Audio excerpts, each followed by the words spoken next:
ইসকনের ব্যাপারে আপনারা দেখেছেন, বিভিন্ন দেশে ওদেরকে নিষিদ্ধ ঘোষণা করেছে।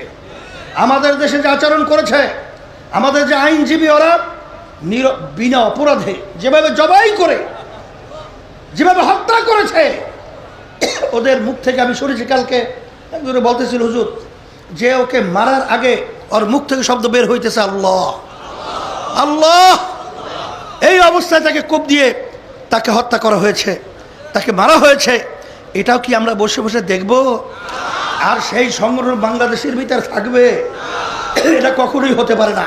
এটাকে নিষিদ্ধ করতে হবে, খুনিদেরকে বাংলার জমিন থেকে তাড়াতে হবে, এই টাকা পাচারকারীদেরকে বাংলাদেশ থেকে উৎখাত করতে হবে। এই জন্য যুব সমাজ, ছাত্র সমাজ সবাই আমরা একত্রিত হয়ে যখন দেশের পক্ষে, ইসলামের পক্ষে, মানবতার পক্ষে আওয়াজ তুলব, বাতিলরা, ষড়যন্ত্রকারীরা, খুনিরা বাংলার জমিনে মাথা উঁচু করে দাঁড়াতে পারবে। ইসকনকে নিষিদ্ধ করতে হবে। বাংলাদেশে ইসকনের কোনো অফিস থাকবে না। এই সন্ত্রাসী দল বাংলাদেশে থাকবে না। এটা টেররিস্ট, এটা টেররিজম, এটা সন্ত্রাসবাদ। আপনি দেখেন, ইসকনের বিরুদ্ধে আলোচনা করেছিলাম কত বছর আগে? এক যুগ আগে আলোচনা করেছিলাম, এক যুগ আগে। বক্তৃতা শোনেন আমার।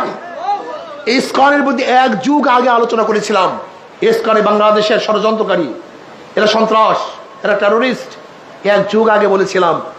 বাংলাদেশের সরকারের কানে পানি যায় নাই। যদি এখনো কানে পানি না যায়, তোমাদের বুকের উপরে পাড়া দিবে, তোমাদেরকে হত্যা করবে, এদেশকে বিক্রি করে দিবে, এদেশকে অস্থিতিশীল সৃষ্টি করবে।